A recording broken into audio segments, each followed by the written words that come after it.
bom, gente, a gente fazer parte de uma comunidade cristã onde tem adultos, tem crianças, tem jovens, tem o pessoal mais experiente, né?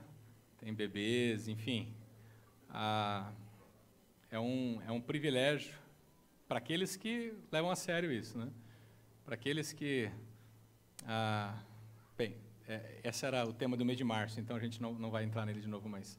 Para aqueles que veem a comunidade cristã como uma família, como um lugar de bênção, de gente imperfeita, de gente que colocou sua vida nas mãos do Senhor Jesus, eu não tenho dúvida de que é um dos melhores lugares para se conviver, para se crescer, para aprender a ser gente, para aprender a conhecer a Deus, é ser uma pessoa mais humilde, uma pessoa mais parecida com Jesus Cristo. A gente pensa hoje assim, que estamos só nós aqui, mas se você for pensar mais friamente, daqui 15 anos, que passa assim, essa turminha toda que saiu aqui vai ser gente grande. E a comunidade vai continuando. E alguns de nós aqui já vai ser gente velha. Outros nós vão ficar um pouco mais maduros, enfim. Outros já vão ter ido para uma outra dimensão.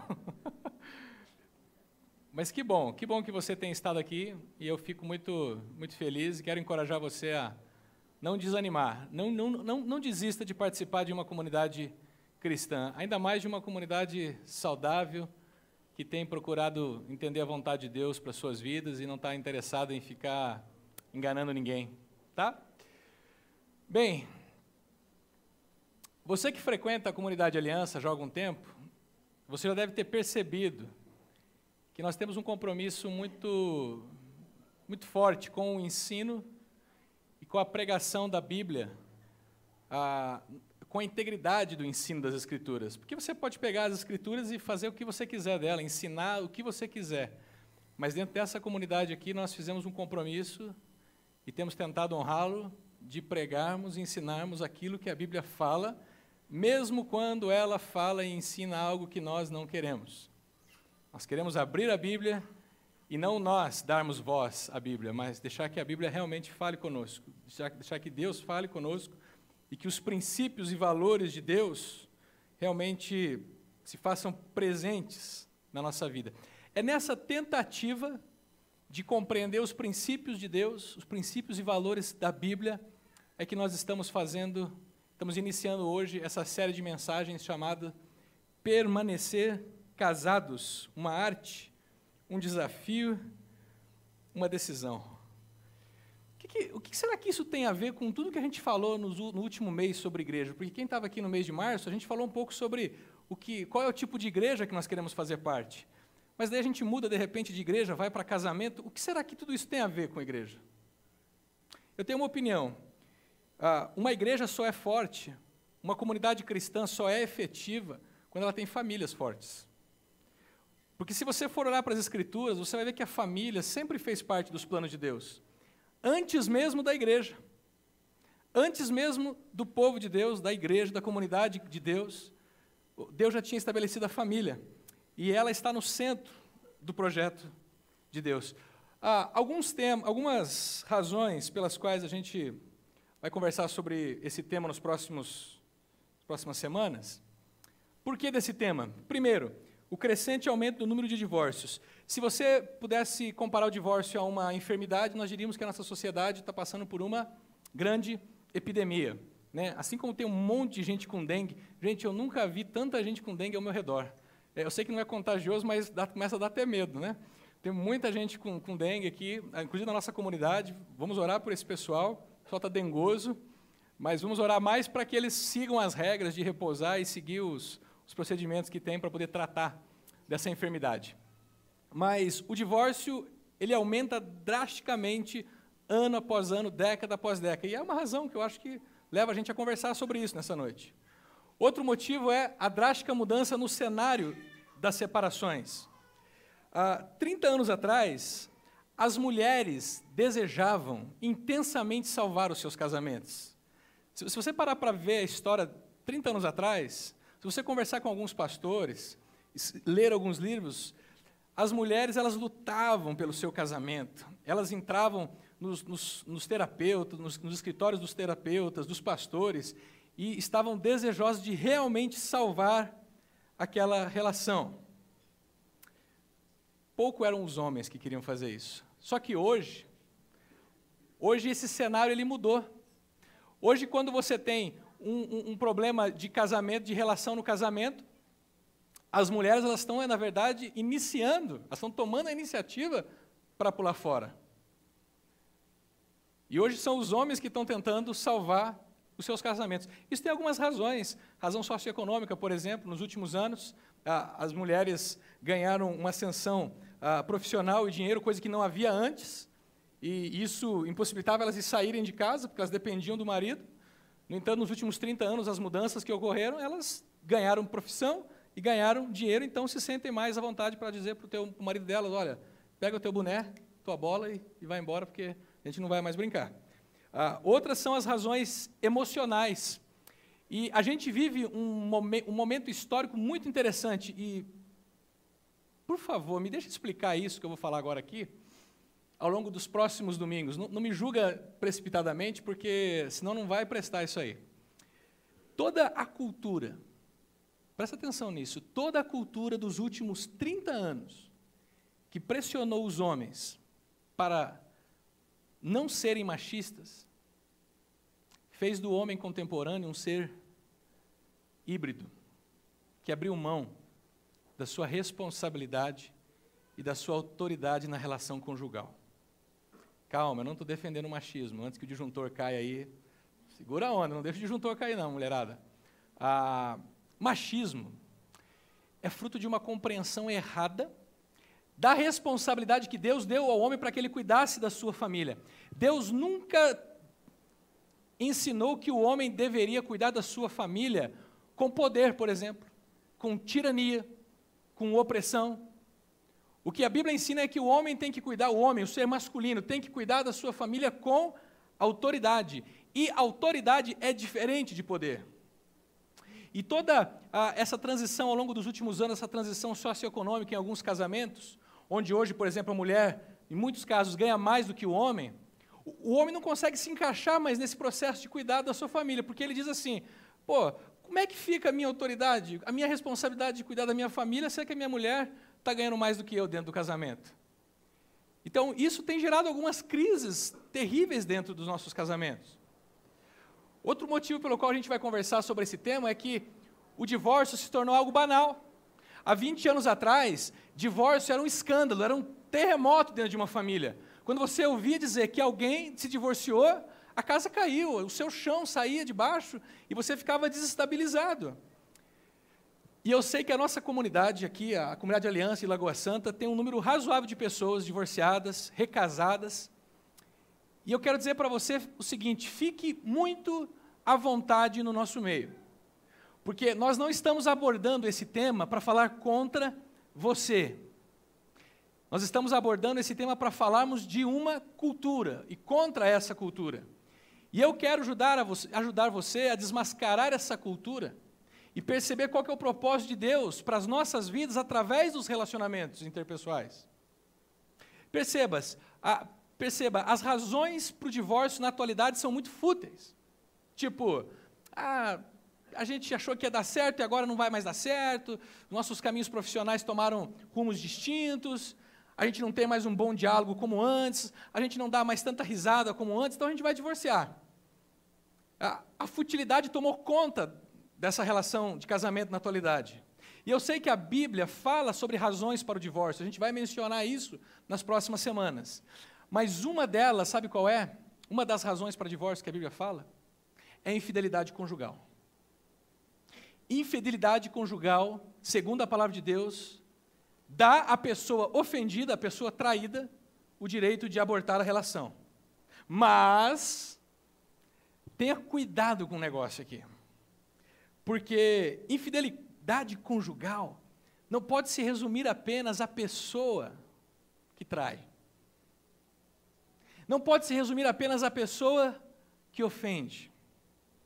Existe uma infidelidade dentro de um casamento que quando você não é responsável, não supre as necessidades físicas e emocionais do seu cônjuge, você está sendo infiel no seu compromisso, e no compromisso que você assumiu com aquela pessoa.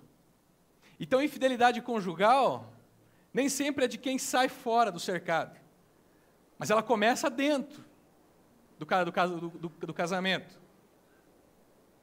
Depois a gente conversa um pouco mais sobre isso. Outro motivo para a gente falar desse tema, o pessoal no fundo aí está me ouvindo bem? Dá tranquilo? Então tá bom. É um crescente número de vítimas dentro desse aspecto do divórcio. Quem são as vítimas do divórcio? Aqueles que são rejeitados, que a gente já não precisa falar muito deles. Aqueles que rejeitam. As pessoas que rejeitam o outro, eles são vítimas pelo seguinte, porque pessoas que abortam uma relação conjugal não estou generalizando, essas pessoas se tornam cada vez mais propensas a abortar de novo. Quando eu rompo uma relação com alguém, eu tenho uma tendência de romper, a minha chance aumenta de eu romper novamente uma relação. Quem se divorcia uma vez tem uma tendência grande de se divorciar uma segunda vez. As estatísticas mostram que a cada 10 pessoas que se casam no primeiro casamento, 4 se divorciam. Mas aqueles que casam a segunda vez, as chances deles divorciarem aumenta 2 vezes. Outra vítima do divórcio são os familiares e amigos. Você já viveu uma experiência de você conhecer a namorada, o namorado do seu irmão, que de repente veio a se tornar a noiva dele, o noivo dele, e depois veio a se tornar a esposa, o esposo dele, e aí vocês passearam juntos, vocês viajaram juntos, confidenciaram segredos, só que um dia, de repente, sabe o que aconteceu? Eles romperam. Acabou. E aí, você que é familiar, você que é amigo, de repente, aquela pessoa que estava junto com você não está mais, e ela levou junto com ela uma parte da sua história, uma parte da sua vida. Quem aqui nunca passou por uma situação desconfortável quando você recebe na sala da sua casa o esposo ou a esposa, o novo esposo ou a nova esposa do seu amigo, e de repente vocês estão ali batendo aquele papo, folhando alguns álbuns de fotografia, e de repente quem que aparece lá naquele álbum de fotografia? Já passou por uma situação assim? Difícil de lidar. Os filhos são vítimas dos divórcios. Crianças de pais divorciados, presta atenção, filhos de pais divorciados, são de 4 a 5 vezes mais propensas ao divórcio do que... são 4 a 5 vezes mais propensas ao divórcio do que crianças que não têm pais divorciados. E essa é uma realidade que, no Brasil, ela vem crescendo ao longo dos anos. Só que em países como os Estados Unidos, por exemplo, por isso ser uma prática já de 3, 4, 5 gerações, onde todas as gerações enfrentaram o divórcio, você imagina qual que é a tendência desses filhos. Qual que é o meu objetivo quando a gente conversa desse tema aqui? Alertar casais sobre o perigo que ronda os seus relacionamentos e a necessidade de investir em suas relações. Se você deixar o seu casamento andar naturalmente como um carro que não tem um motorista, sabe o que vai acontecer? Ele vai cair no abismo. Não adianta você deixar rolar. Não, o tempo vai rolar, o tempo vai fazer acontecer, a gente vai ver como vai, e aí, tchan. Não acontece isso. Eu quero dar um alerta para vocês. Se vocês não investirem, não cuidarem dos seus casamentos, eles vão explodir. E o casamento precisa de investimento. O casamento precisa de investimento de ambas as partes. A gente precisa assumir a responsabilidade, sabe do quê? Do futuro das nossas relações. Assim como a psicologia moderna diz que a gente não precisa dar direção para os nossos filhos, esse é um outro assunto, mas vamos falar dele aqui. Não, deixa meu filho crescer, deixa ele fazer as escolhas dele, porque eu não tenho que interferir em nada. Se você tomar essa mesma atitude com o seu casamento e com o seu filho, ele é que nem um carro desgovernado. Eu e você, maridos e esposos, pais e mães, nós precisamos tomar, sim, na nossa rédea e assumir uma responsabilidade pelo futuro das nossas famílias. Para de ser passivo. Para. Um outro objetivo é apoiar aqueles que experimentaram o divórcio e ajudá-los a reconstruir as suas histórias, libertando-os do passado e vivendo o futuro de Deus em suas vidas. Eu quero que esse tema, essas 6, 7 semanas que nós vamos conversar sobre isso, ela liberte você desses fantasmas que te assombram por causa que você é do primeiro, você é do segundo, do terceiro, do quarto casamento. Eu já falei, eu sei que a nossa comunidade tem um número significativo de pessoas que enfrentaram o divórcio e algumas delas estão enfrentando as dores do divórcio. Feridas que estão abertas ainda. E eu não quero que você se sinta desconfortável no nosso meio, eu quero que você use esse momento para reavaliar a sua vida, para redefinir o seu norte, trabalhar um pouco do seu passado, mas projetar também um pouco do seu futuro. E de coração, queridos, eu espero que enquanto a gente falar sobre esse tema, o seu coração, a sua mente se encha de esperança, e você sinta o toque de Deus curando as suas feridas, e dando um novo futuro, algo novo para você. Um terceiro objetivo é incentivar os jovens que ainda não são casados a casar-se e desenvolver relacionamentos consistentes e saudáveis. Também, eu sei, a galera está rindo aí, mas olha, não é só incentivar os jovens aqui a se casar, mas é incentivar os jovens aqui também a desmascarar essa cultura. A pegar essa cultura que nos envolve, essa sociedade que tem os valores distantes de Deus, e desmascarar isso daqui. E casar é muito bom, é por isso que eu quero encorajar vocês a se casar. O plano de Deus para a gente é casamento, sim, o plano A, tá? E a gente vai conversar sobre isso nas próximas semanas. E como que a gente vai fazer isso? Através do diálogo. Você que está vindo aqui na nossa comunidade, deixa eu te dizer o seguinte, primeira vez que você está vindo aqui a gente conversa, tá? A gente bate um papo aqui, eu estou batendo um papo com vocês, a gente não está botando nada forçado na sua goela, não. Você avalia o que nós estamos dizendo e depois você vê se você quer para você ou não. Mas olha, quer me enviar um e-mail? Me envia. Fernando, não gostei do que você falou, mas pega leve, tá? Fernando, olha, eu tenho uma ideia. O que você acha de você falar sobre isso? Fernando, olha, a minha história é assim, aconteceu assim, assim, assado. De repente você tem um questionamento, olha, e se? Fica à vontade. Eu não sei se eu consigo usar tudo que eu vou receber, mas o meu e-mail está aqui, anota, Fernando e Esther. Sim, eu tenho, gente, um e-mail do IG ainda. E já tem mais de 15 anos já que eu tenho esse e-mail, então eu não vou largar dele tão fácil. Tava pensando, né? Romper com o passado assim, é um negócio difícil. Mas manda um e-mail para mim e a gente pode ir dialogando e quem sabe você também ajuda a enriquecer as palestras que a gente vai dar aqui. Esse momento você pode trazer novas ideias, novas perspectivas.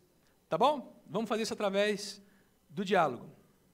Deixa eu mostrar para vocês um pouquinho do vídeo da série que a gente preparou aqui.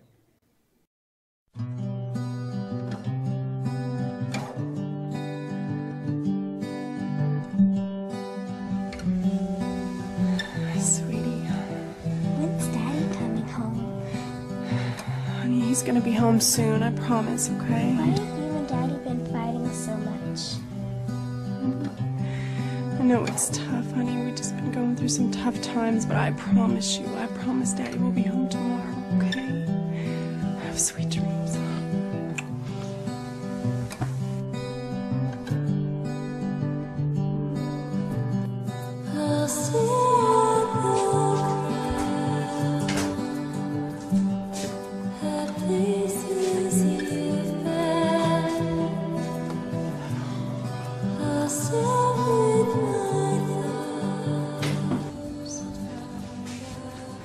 What's the problem? What did I do wrong? How many drinks have you had tonight? What does that matter? How many have you had tonight? It doesn't matter how many. I can't do this anymore. We have no groceries and our bills are piling up.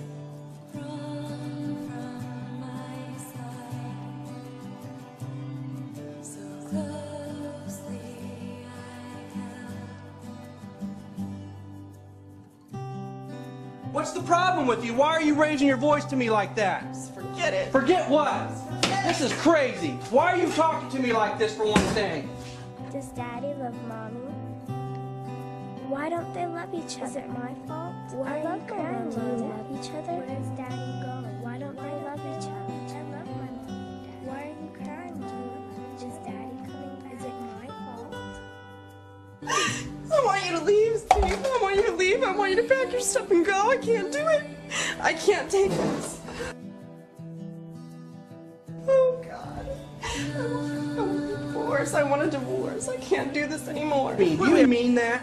I can't be miserable anymore. Go. Is that what you have want? to go. Is that what you want? Fine. Yes.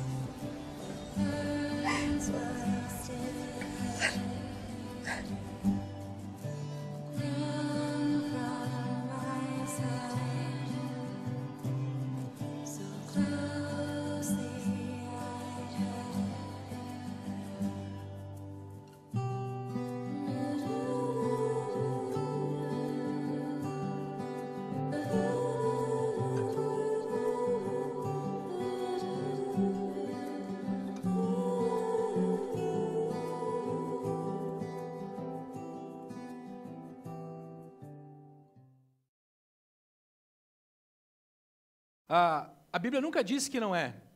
Quando você abre a sua Bíblia, lá nas 2 primeiras páginas, você pega Gênesis capítulo 2, versículos 18 até o 23, 24 mais ou menos, lá diz o seguinte: então o Senhor Deus declarou, não é bom que o homem esteja só, farei para ele alguém que o auxilie e lhe corresponda.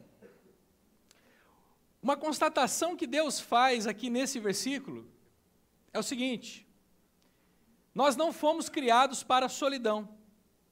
Nós, como seres humanos, não conseguimos sentir prazer na solidão. Talvez a solitude, ficar mais quieto, ficar mais sozinho, eventualmente, seja algo saudável, mas solidão é algo doentio. A solidão, ela é sintoma de doença na nossa alma, e ela gera várias outras enfermidades para a gente. Por isso que Deus disse que Ele faria uma mulher que auxiliasse o homem. E nos próximos domingos a gente vai falar um pouco mais sobre o papel do homem e da mulher, mas eu só queria adiantar para você que esse verbo que diz ali, farei para ele alguém que o auxilie, isso não quer dizer que porque a mulher é auxiliadora, ela é menor. Porque o mesmo verbo auxilia aqui é a mesma palavra usada para se referir a Deus no Salmo 121, onde diz que eu olho para os montes e de onde vem o meu auxílio. O meu auxílio vem de Deus. Então, quando Deus fala que a mulher foi feita para auxiliar o homem, não é diminuto, não está diminuindo ela. Ele está se comparando, inclusive, dizendo que Deus auxilia, em alguns momentos, o homem através da mulher. Presta atenção nisso. O auxílio que Deus dá ao homem é comparado ao auxílio que Deus provê a ele através da mulher. E ainda, uma mulher que o auxilie e que lhe corresponda. E o sentido do verbo aqui são de olhares que estão no mesmo nível, ombro a ombro. Esse papo de que mulher é inferior ao ser humano, ou que elas são superiores, isso é só na brincadeira. Na verdade, a Bíblia nunca falou que a mulher é maior ou menor. Eles são dois seres no mesmo nível, com a mesma importância, com o mesmo valor. O texto continua no versículo 23, dizendo o seguinte: quando Adão acorda do seu sono e ele vê a mulher que Deus preparou, ele disse o seguinte no versículo 23, disse então o homem, esta sim é osso dos meus ossos e carne da minha carne. O que alguns de nós demora muitos anos para ver, Adão vê na primeira. Homens, não preciso desenhar para vocês. O que a gente demora para ver, Adão viu de cara. Uau! Esta sim é a mulher que Deus me deu. Esta é a mulher que vai ficar comigo, é a mulher que eu tenho que cuidar, é a minha responsabilidade. Uau! É assim que a gente deveria ler esse texto de Gênesis. Diz que ela será chamada mulher, porque do homem foi tirada. E, gente, e se você pensar que esse texto foi escrito há cerca de 2000 anos antes de Cristo, esse texto ele é altamente revolucionário. Você sabe por quê? Porque numa sociedade machista, o homem e a mulher são colocados onde? Igualdade. No mesmo nível. Homem e mulher têm a mesma essência. Então, Fernando, qual que é o problema? Por que há problema entre homens e mulheres? O problema é o seguinte, é que eles começaram uma caminhada juntos, diz o texto. O versículo 24 diz, por essa razão, o homem deixará pai e mãe e se unirá à sua mulher. Olha o verbo no futuro aqui, ele se unirá. E se eles conseguirem se unir, eles se tornarão uma só carne. Não está falando do presente, está falando do futuro. Está dizendo que eles vão começar uma caminhada e nessa caminhada eles se tornarão uma só carne, se eles conseguirem se unirem. O grande problema que eu e você enfrentamos na relação conjugal, que a gente enfrenta às vezes nas relações afetivas, é que, por um lado, a gente deseja esse negócio de se relacionar com o outro, a gente deseja ter intimidade um com o outro, mas, por outro lado, construir essa conexão é difícil, a gente não consegue fazer isso de uma maneira que dê sucesso às vezes. Talvez é difícil demais, e por isso que alguns abandonam o barco. No versículo 25, diz: o homem e sua mulher viviam nus e não sentiam vergonha. Nus fisicamente, mas nus emocionalmente. A vida deles era descoberta um para o outro. Não havia segredos, não havia mentiras. Não havia medos. Não havia medo de dizer para o outro quais eram as suas limitações. Não havia esse negócio de querer fazer fachada um para o outro. Eles viviam nus e não sentiam vergonha. O problema não é esse. O problema é o que acontece em Gênesis capítulo 3, que a gente vai voltar nisso depois. Tá? Em maio de 2005, a revista Ultimato apresentou um artigo chamado Encantamento com Obrigações e Obrigações com Encantamento. E esse artigo, ele fala de 3 visões bem realistas sobre o casamento. E hoje à noite eu quero, nesse bate-papo, explorar com vocês um pouco dessas 3 visões realistas sobre o casamento. E a primeira visão sobre o casamento, que a revista Ultimato fala para a gente, é aquela visão demasiadamente otimista. E eu vou acrescentar aqui ingênua. Essa visão é baseada nos contos de fadas, com seus belos casais, normalmente príncipes em carruagens, bailes e castelos, que sempre terminam com aquela frase: e viveram felizes para sempre. Interessante que contos de fada não tem parte 2, né? Não tem parte 3. Você já imaginou como é que foi a vida da Branca de Neve depois que ela casou? Você não sabe, mas o príncipe, deixa eu contar para vocês como é que foi. O príncipe muitas vezes pensou em abandonar o casamento. Sabe por quê? Por causa dos anões. Os anões não saíam de perto. Não dava para separar o negócio. Os caras estavam lá, foi difícil tirar os anões dessa relação. E eles tiveram muitos problemas, tiveram que fazer muitas terapias, muitos aconselhamentos, né, porque os anões estavam presentes lá. Você já pensou como que foi a vida da Cinderela 30 anos depois? Quando ela passou a se dedicar aos 5 filhos que ela arrumou, e o corpício dela não era mais o mesmo, aquele corpício de princesa, sabe? E o príncipe vivia reclamando que ela já não dava mais atenção para ela, para ele. Interessante como é que os contos de fada sempre terminam com viveram felizes para sempre. É sempre no ápice da paixão, é sempre no ápice da relação. Nunca trata do que acontece depois que chegam os filhos, nunca trata depois que as crises financeiras se instalam, ou quando se deparam com a perda da força física ou da beleza, que é própria da juventude. Tem um outro negócio também aqui, olha só que interessante. Solteiro e casado. Os contos de fadas não falam o que aconteceu, né? O Hulk sempre foi o Hulk. Vocês não sabem, mas ele depois virou o Shrek, não tinha mais. Gente,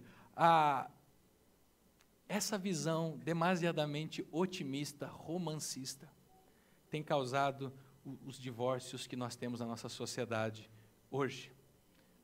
As pessoas romanceiam uma história e se esquecem de que essa história é muito mais séria e exige muito mais investimento do que elas imaginam. E aí entram na relação, percebem que a coisa não é como elas imaginavam e não dá muito tempo, elas estão abortando a relação. Sabe que a revista Época, em junho de 2004, fez um artigo chamado Divórcio Sem Estresse, se é que isso é possível, e lá diz que o divórcio, especialmente entre mulheres, é a terceira causa do estresse. A primeira é a perda de um filho, a segunda é a perda do cônjuge, e a terceira causa é o estresse. E nessa reportagem, entre algumas coisas que eles disseram, falaram o seguinte: se antigamente a crise no casamento se instalava no 7º ano, hoje ela dá sinais aos primeiros 36 meses de vida em comum. Como consequência direta, o total de divórcios no país cresceu 55%. A geração mais nova é imediatista, tem uma expectativa alta sobre o casamento, mas não quer investir a longo prazo. Sabe quem é essa geração imediatista? Que está se casando e está se divorciando? É a geração que cresceu com o controle remoto na mão, trocando de canais a hora que eles queriam, e não queriam ver o que eles não queriam. Não precisava se levantar, não precisava fazer nenhum esforço para assistir algo, não queria assistir o programa, trocava. Não queria assistir esse, trocava. Hoje nós estamos entrando numa geração até um pouco mais complicada, porque o controle remoto está indo embora. Você está programando para assistir só o que você quer. É a geração do fast food. Me dá aí o número 1, assim, não quero assim não, quero assado. É a geração do self-service. Eu entro num restaurante e eu pego só o que eu quero. Essa geração é a geração que está se casando e está entrando nos relacionamentos como se casamento fosse assim. Como se fosse possível eu entrar numa relação e pegar só o que eu quero. Como se fosse possível eu entrar numa relação e trocar de cara na hora que a coisa não está boa, não está do jeito que eu gosto. Como se fosse possível determinar o que acontece ou não na minha vida.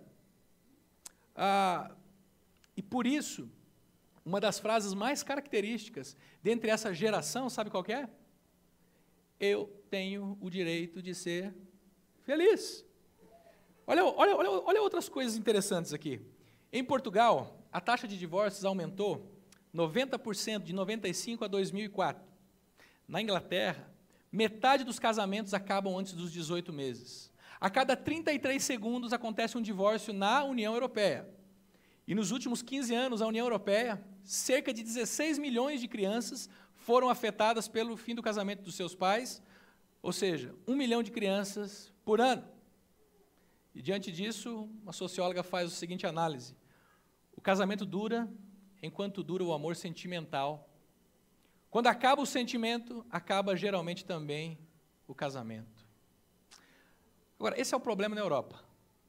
Tá? No Brasil, a gente mata no peito e vamos embora, né? No Brasil, quando acaba o sentimento, a gente sabe lidar muito bem com isso aí, a gente não afeta as nossas decisões. As nossas decisões não são afetadas pelas nossas emoções. Essa afirmação, claro que eu estou sendo irônico, que você pode rir, não tem problema, não é diferente do que acontece do outro lado do oceano. Nós crescemos numa geração que nos ensina que quando o sentimento se esvai, a gente talvez não tenha que ter o compromisso. Associar o amor, o conceito de amor, sentimento, a estar apaixonado, tem gerado muita confusão na nossa sociedade. Associar o conceito amor como sentimento de estar apaixonado tem gerado muita confusão na nossa sociedade. A gente pode ver isso, por exemplo, Vinícius de Moraes, ele fala numa música dele: eu possa me dizer do amor, de parentes que tive, que não seja imortal, posto que a chama, mas que seja infinito enquanto dure. Eu queria contrapor essa frase do Vinícius de Moraes com a do escritor inglês C.S. Lewis. O fato de não sentir-me apaixonado pela minha esposa não significa que eu não a ame mais.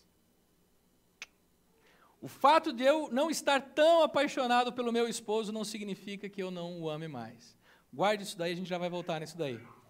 A segunda visão que essa reportagem da Ultimato apresenta para a gente é uma visão demasiadamente pessimista. E é claro que com todas essas características que eu li para vocês, da Europa, dos Estados Unidos, na sociedade brasileira também as pessoas começam a falar coisas do tipo: casamento é bom, o problema é que dura, né? Casar-se é duplicar suas obrigações e reduzir pela metade os seus direitos. Casamento, se fosse bom, não precisava de testemunha. O matrimônio não é loteria, porque na loteria algumas vezes você ganha também. Essa visão pessimista do casamento, ela está presente, muito forte, dentro das nossas famílias, dentro da gente mesmo. Sabe quais são os conselhos mais comuns por aí, nessa sociedade que nós vivemos hoje, quando alguém fala: eu quero me casar? Para mulheres, elas falam o seguinte: casar? Para quê?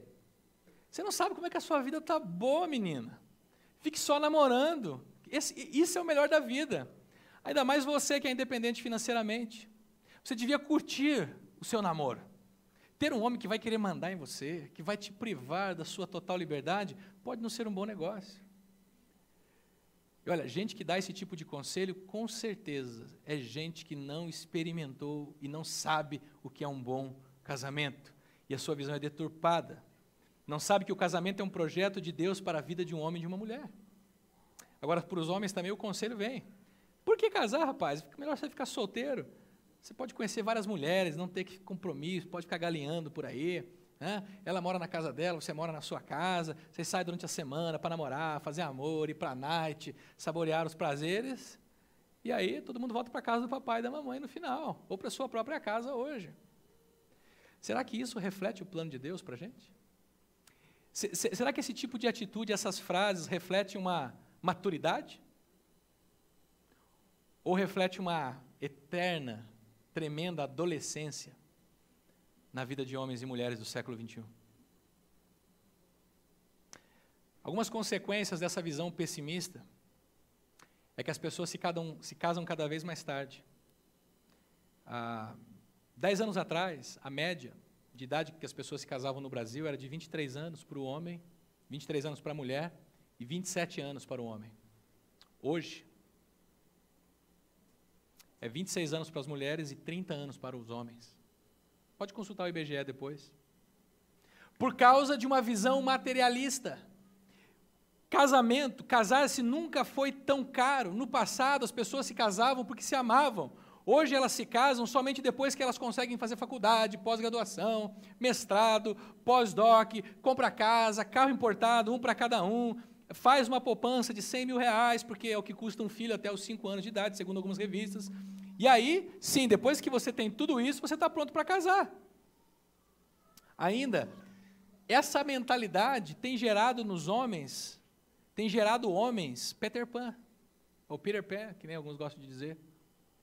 Quem assistiu A Terra do Nunca aqui? Sabe do que eu estou falando? O Peter Pan é o seguinte, ele é um personagem dos contos de fada que vive uma eterna adolescência.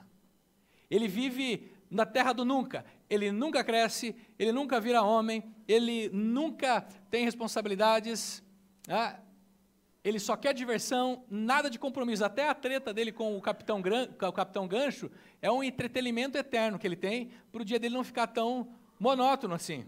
E essa é a vida de muitos homens hoje que vivem a sua eterna adultescência. Os caras já têm os seus 40 anos, já têm os seus 50 anos, e sabe o que eles fazem? Eles andam como garotões, eles andam de baby look, eles andam de roupinha como se eles fossem uns molecotes, tá? Os carrões deles são de garotões, e eles desfilam como se eles fossem uns meninões. Mas os caras têm 40, têm 50 anos já, e ainda são eternos meninos. Se os homens são os Peter Pans da vida, as mulheres são iguais a Bridget Jones. Quem assistiu esse filme, O Diário de Bridget Jones? Ela é uma mulher que vive uma grande crise, porque ela deseja um homem ideal, ela deseja buscar um relacionamento de intimidade, mas ela quer se casar sem deixar de ser solteira. E cá para nós, né, gente? Quem não queria, né? Falei. Tá, falei. Desculpa, vamos voltar agora. Não, mas esse negócio de querer casar, não tem como você casar e continuar sendo solteira.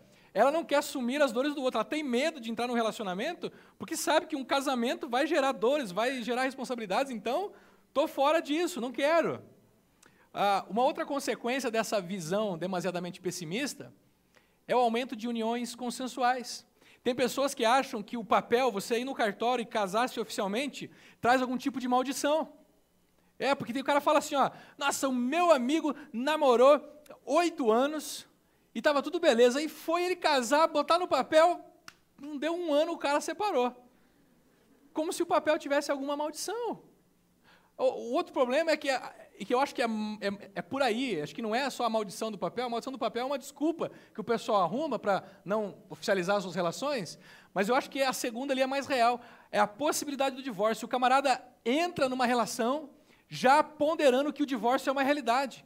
Então ele fala o seguinte, não vamos oficializar esse negócio não, porque isso aqui é que nem empresa. Para abrir é uma beleza, mas para fechar é uma dor de cabeça. Então quando a gente vai casar, não vamos botar no papel nada não, vamos ficar desse jeito aqui, porque se não der certo e a gente vier a se divorciar, é mais fácil da gente poder sair fora. Gente, que difícil, que difícil. Perceba os sintomas, o aumento dos casamentos informais é sintoma de pessimismo em relação ao casamento. A sociedade não olha o casamento como algo bom. Está fazendo sentido? Eu estou muito assim viajando, estou falando muita besteira. Vamos lá. Terceira visão. Uma visão mais prudente e realista. E quando a gente olha para um casamento, e a gente tenta ter uma visão mais sensata dele, uma visão mais equilibrada, a gente vai se dar de cara com esse paradoxo. Eu quero ter alguém, eu quero construir uma relação de intimidade, eu quero dividir a minha vida com alguém, mas eu não sei como é que eu faço isso. Por um lado, não é bom que o homem esteja só, existe uma necessidade. Por outro lado, quando eles se unem, eles vão se tornar uma só carne, e isso vai gerar dor, vai gerar problema, porque eu não tenho como me casar só com a virtude do outro, eu não tenho como me casar só com o lado bom, eu não tenho como fazer isso, eu tenho que me casar com as limitações do outro, inclusive, e eu tenho que aprender a celebrar aquilo que é virtude, mas também eu tenho que acolher aquilo que é dor. Se eu pudesse me casar só com, como no restaurante self-service, seria ótimo, eu pego o que eu quero e seria muito bom. Se eu pudesse me casar como um jovem que fica com o controle remoto na frente da televisão e quando a coisa não sai como eu quero, eu clico. Você assistiu aquele filme Clique? Era assim que o rapaz fazia. Quando pintava um momento da vida dele, que tirava ele do seu trabalho, ele adiantava. Assiste o filme Clique. É um retrato muito, muito real sobre isso que eu estou falando aqui. Se eu pudesse me casar como se eu estivesse indo num fast food ou num self-service e pegando só o que eu quero, seria muito bom. Mas nós sabemos que não dá. Nós sabemos que não é possível isso. Quando você se casa com alguém, você tem que, inclusive, se casar com o lado da pessoa que te incomoda. Sabia disso? Você não vai casar só com aquele lado sorridente. Quem já se casou sabe disso. O namoro é uma beleza. Depois que casa, bicho, você conhece outras facetas da relação. Tanto do homem quanto da mulher. E aí? Como que a gente lida com isso? A gente quer casar, quer desfrutar de uma intimidade, mas a gente depara com dor e vamos se tornar uma só carne, e eu não sei como é que eu faço isso. Como é que eu partilho as derrotas e alegrias do meu casamento? Elas precisam de uma testemunha. Já que a sua vida no meio de bilhões não vale nada mesmo, ninguém vai se importar com você, você precisa ter uma pessoa que vai testemunhar com você as suas derrotas, as suas vitórias também. Você já passou pela situação de você receber uma boa notícia, só que você está longe de todo mundo que você ama, e você não tem com quem compartilhar aquela boa notícia? Você está num lugar onde não tem internet, não tem telefone, não tem nada. Isso pode parecer bom, às vezes, mas na dinâmica da vida a gente precisa de alguém para dividir o fardo e para compartilhar as alegrias também. A dor de se estar vivendo um momento de derrota, de tristeza, de não ter ninguém do lado, existe algo que é nosso, como seres humanos, que é a busca por uma testemunha da nossa vida. Eu preciso que alguém se torne minha testemunha ocular dos momentos de vitória e dos momentos de fracasso na minha vida. O casamento na vida real, gente, ele é sustentado pelo amor atitude, pelo amor decisão e não pelo sentimento, paixão. Presta atenção nisso. O casamento na vida real é sustentado pelo amor atitude, pelo amor decisão e não pela paixão sentimento. Tem uma lenda indiana que diz que Deus, após criar o homem, e não tendo nada sólido para construir a mulher, tomou um punhado de ingredientes delicados e contraditórios, como timidez, ousadia, ciúme, ternura, paixão e ódio, paciência e ansiedade, alegria e tristeza, e assim ele fez a mulher, e lhe entregou ao homem como companheira. Após uma semana, o homem voltou e disse: Senhor, a criatura que o Senhor me deu faz a minha vida muito infeliz. Ela fala sem parar, me atormenta de tal maneira que nem tenho tempo para descansar. Ela insiste que lhe dê atenção o dia inteiro, e assim as minhas horas são desperdiçadas. Ela chora por qualquer coisa e fica facilmente emburrada, e às vezes muito tempo ociosa. Vim devolvê-la, porque não posso viver com ela. Depois de uma semana, ele voltou e disse: Senhor, sabe, minha vida é tão vazia, desde que eu trouxe aquela criatura de volta. Eu sempre penso nela, em como ela dançava e cantava, como era graciosa, como me olhava, como conversava comigo, se achegava a mim. Ela era agradável de se ver e eu gostava de ouvi-la, de rir. Senhor, quebra meu galho, por favor, me traz ela de volta. O Criador olhou, sujeito, devolveu a mulher. 3 dias depois, ele volta. Oh, Senhor, eu desisto. Eu não consigo entender, eu não consigo explicar. Mas depois de todas essas minhas experiências com essa mulher, eu cheguei à conclusão de que ela me causa mais problemas do que prazer. Desculpe-me, pega de volta ela. Ok, disse o Criador. Mas você também não pode viver sem ela, disse ele. E virou as costas para o homem e continuou o seu trabalho. O homem desesperado disse: como é que eu vou fazer? Eu não consigo viver com ela e não consigo viver sem ela. E o Criador disse: achei que as tentativas que você fez já tivessem mostrado para você. O amor é um sentimento a ser aprendido. É tensão e satisfação, é desejo e honestidade, é alegria e dor, e não existe um outro, um sem o outro. A felicidade é apenas uma parte integrante do amor. Isso é o que deve ser aprendido. O sofrimento também pertence ao amor. E este é o grande mistério do amor. A sua própria beleza, o seu próprio fardo e todo o esforço que se realiza para o aprendizado do amor, é preciso considerar sempre a doação e o sacrifício ao lado da satisfação e da alegria. A pessoa terá talvez que abdicar de alguma coisa para possuir outra, desembolsar algo para obter um bem maior ou melhor. É como plantar uma árvore frente a uma janela. Se ganha sombra, mas se perde parte da paisagem. É preciso considerar tudo isso quando nos dispomos a enfrentar uma relação conjugal. Nós precisamos considerar o fato de que o amor é um sentimento a ser aprendido. E talvez esse seja o grande equívoco gerado ao longo do século XX na sociedade ocidental. Os filmes de Hollywood contribuíram grandemente para associar ao amor a uma pequena sensação, e não a uma atitude e a uma decisão.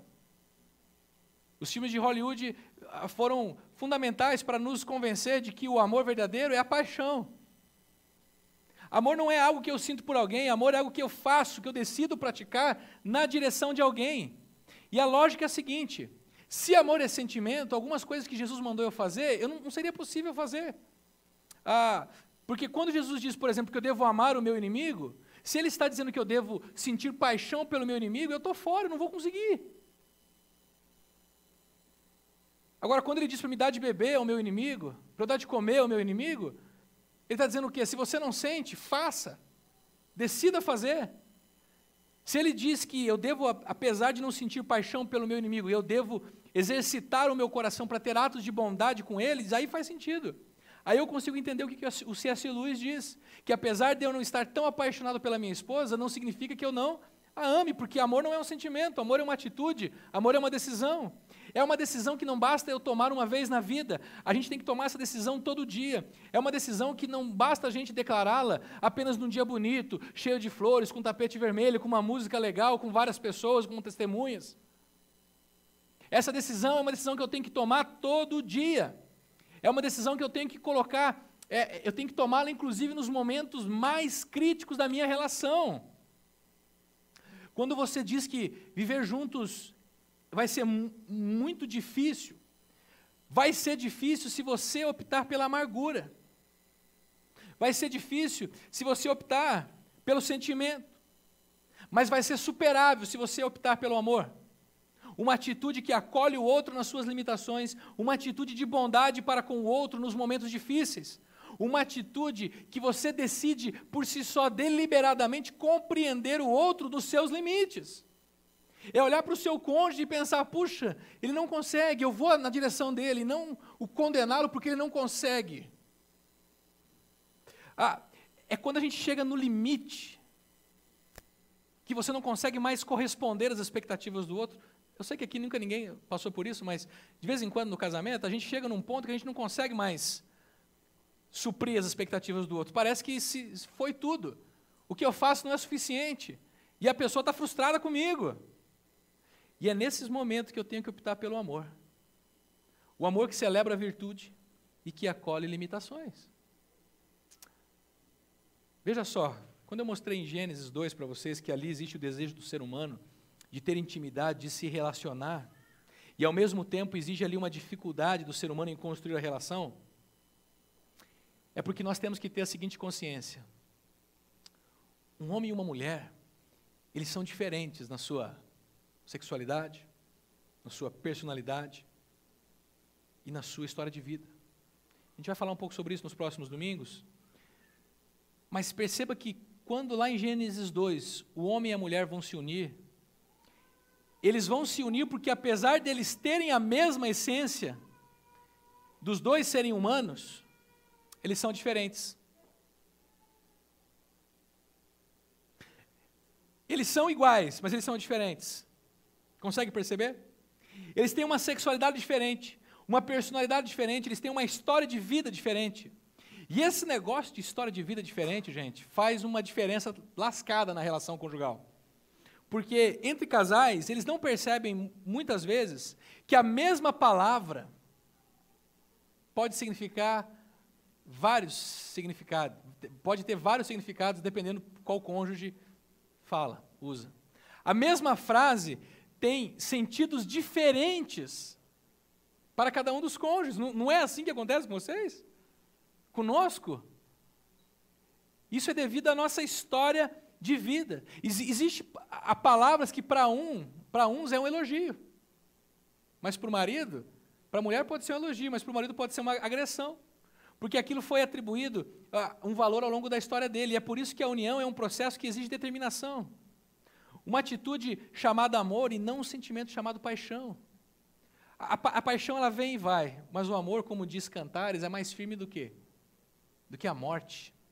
E a morte é algo definitivo, não é você morreu, acabou, filho. E o autor de Cantares está dizendo que o amor, ele é como a morte, ele é definitivo. Uma vez que você opta por ele, pronto, ele não muda. E eu quero dizer para você hoje à noite que a Bíblia nos incentiva a essa visão prudente e realista, para que a gente saiba o que é casamento na vida real. Não acho que o casamento é tão ruim, mas também não acho que ele é tão bom, no sentido de você ficar romanceando, achando que você vai viver a história da Branca de Neve. Tem uma visão realista. Gênesis 1 e 2, você verá que Deus criou o homem e a mulher em perfeita intimidade. Vocês já leram Gênesis 1 e 2? Se não, leiam depois. Em Gênesis 1 e 2, você tem o homem e a mulher cultivando um jardim, e eles estão bem, eles estão se amando, eles estão se construindo, eles estão se edificando, eles estão se relacionando, e a coisa está indo, está muito legal. Só que, ali no capítulo 3 de Gênesis, acontece um episódio terrível, porque ali eles se desconectam de Deus. Ali eles dizem o seguinte: Deus, valeu até agora, a gente estava indo muito bem, mas a partir de agora, eu e o Adão, ou o Eva e eu, a gente segue juntos, e o Senhor segue para outro canto. E naquele momento que houve uma desconexão com Deus, eles também perderam a capacidade de se relacionar com perfeição. E começaram a ter problemas. Leia a história para você ver. Aí você vai para Gênesis capítulo 4, sabe o que tem em Gênesis capítulo 4? a história de pessoas afetadas por essa desconexão do capítulo 3. E a partir do Gênesis capítulo 4, você começa a ver a história de Abraão, a história de José, dos filhos de Israel. E aí, o que acontece é que você começa a ficar até animado. Porque você olha para Abraão, por exemplo, que é um cara que pega a sua mulher e ele entrega ela para um outro cara. Você fala assim, a mulher olha e fala assim, o meu marido até que é um santo. Né? Você começa a ver algumas situações complicadas entre os filhos de Israel, que você olha e fala assim, essa minha mulher não existe igual. A gente começa a perceber que, desde o início, a desconexão com Deus gerou problemas no relacionamento entre homem e mulher e na família. E o que sobrou depois disso foi só luta. A gente tem essa necessidade, a gente quer compartilhar nossa vida com alguém, mas a gente não sabe como fazer isso. Eu quero que você leve para sua casa algumas coisas para você refletir e praticar.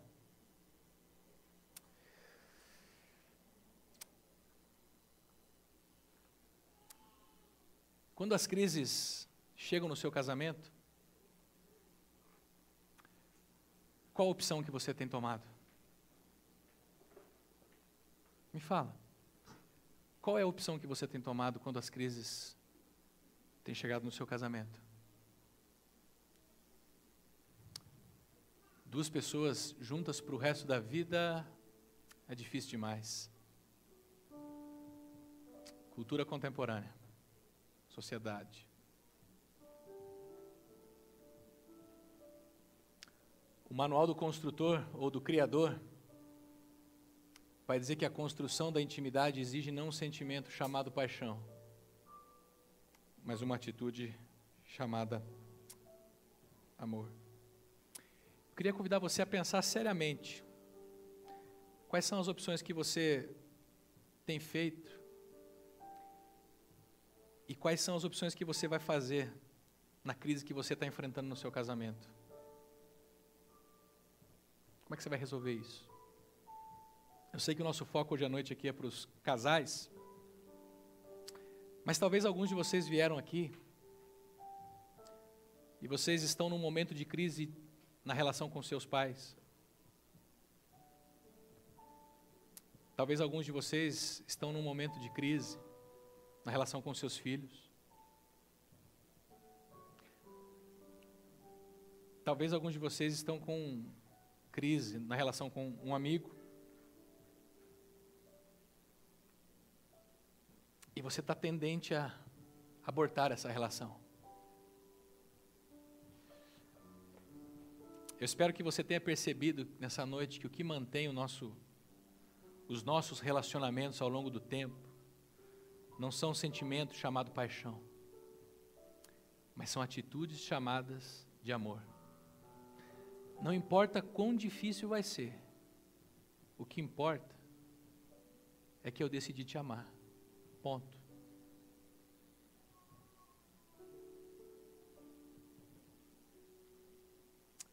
Ficamos com a oração de Paulo, em Efésios 3, 14 a 21, onde ele diz, por essa razão, ajoelho-me diante do Pai, do qual recebe o nome toda a família nos céus e na terra. Gente, Deus é Pai de cada família hoje à noite aqui, representada. Você que está aqui sentado, cada família que está aqui sentada hoje, Deus é o Pai dessa família. E mais, seja a sua família o seu primeiro, o seu segundo, o seu terceiro ou o seu quarto casamento. Seja a sua família vítima do divórcio. Seja você ou o seu filho vítima de uma separação.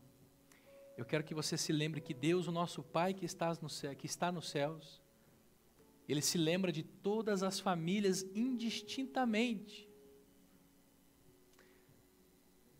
O Paulo continua dizendo, oro para que, com suas gloriosas riquezas, Ele os fortaleça no íntimo do seu ser, com poder. Presta atenção nessa palavra, com poder. E a palavra poder aqui é a palavra dínamos, de dinâmica. Eu acredito que muitas vezes, na relação conjugal, não tem muito o que fazer. A gente chega num ponto que não dá para a gente fazer mais nada. A não ser você pegar a mão do seu cônjuge e chegar diante de Deus, o Pai, e dizer: Pai, nos ajuda. Pai, faz algo na nossa vida. Não adianta ir para terapia, não adianta vir aconselhar com o pastor, não adianta ler o livro Amor e Respeito, não adianta vir na série de mensagens da Comunidade Aliança.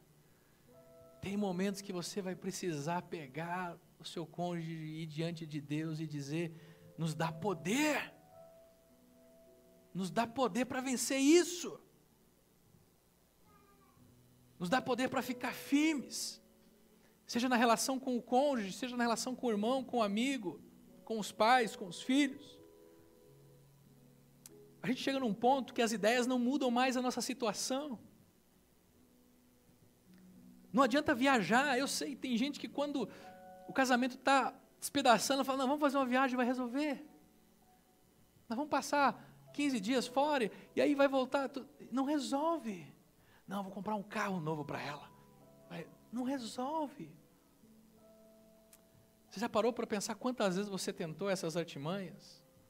Seu casamento continua no mesmo? Se você não se ajoelhar diante de Deus e dizer: Deus, faça algo na nossa vida, vai ser difícil acontecer algo.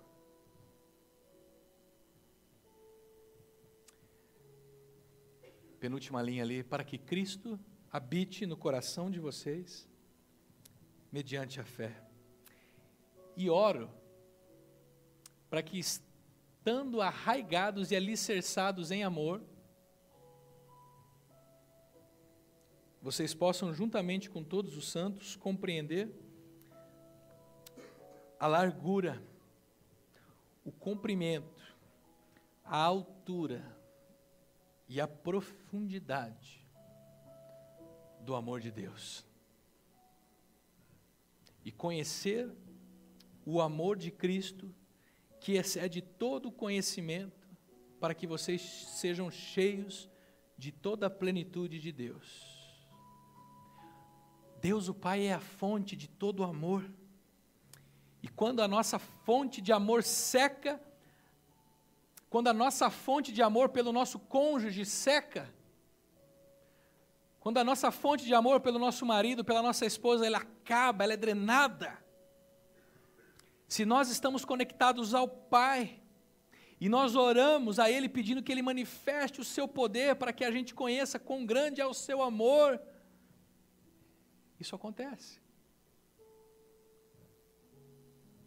E esse amor do Pai pode, você que é solteiro, por exemplo, te dar condição de construir um relacionamento saudável e duradouro.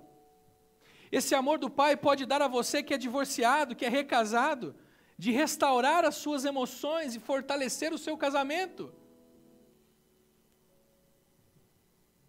O que aconteceu no passado, aconteceu, ficou. A pergunta é o que nós vamos fazer daqui para frente. Vá na fonte de amor que é o Pai, para que Ele possa te restaurar. Porque aquele que é capaz de fazer infinitamente mais do que tudo que pedimos ou pensamos, de acordo com o seu poder que atua em nós, a Ele seja a glória na igreja e em Cristo Jesus por todas as gerações, para todo sempre. Amém. Escuta essa música que a gente cantou já. Imagina se você poderia cantar essa música para o seu cônjuge.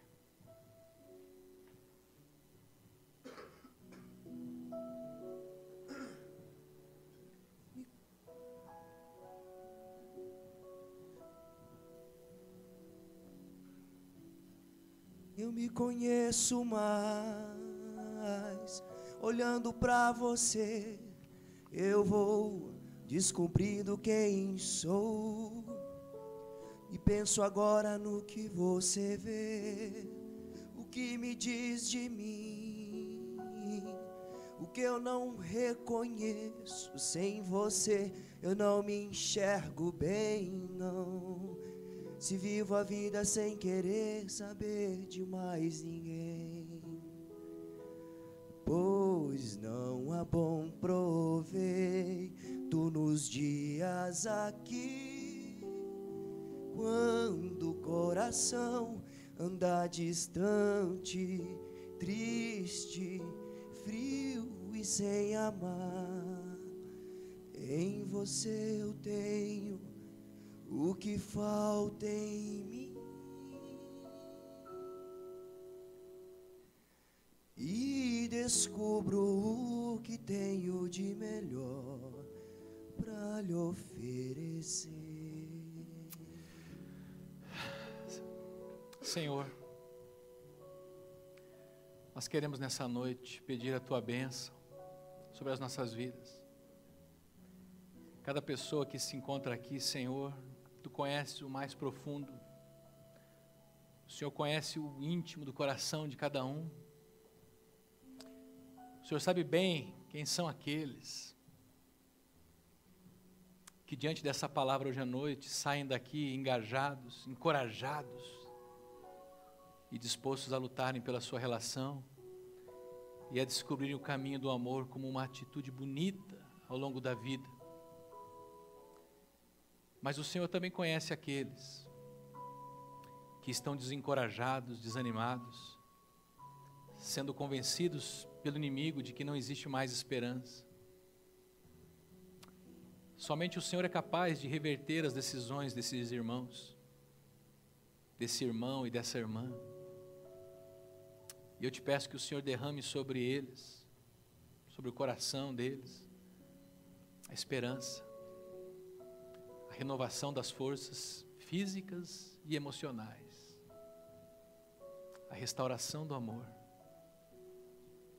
Ó Deus, fica com aqueles que estão aqui nesta noite, mas estão feridos, porque um dia estabeleceram uma relação com o outro, e esta relação se quebrou. Ó Deus, cura estes que se sentem feridos nessa noite.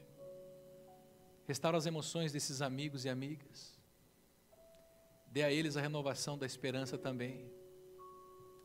Que eles saiam daqui certos de que o Senhor ainda não acabou a obra na vida deles. Que o Senhor há de fazer novo, algo novo na vida deles.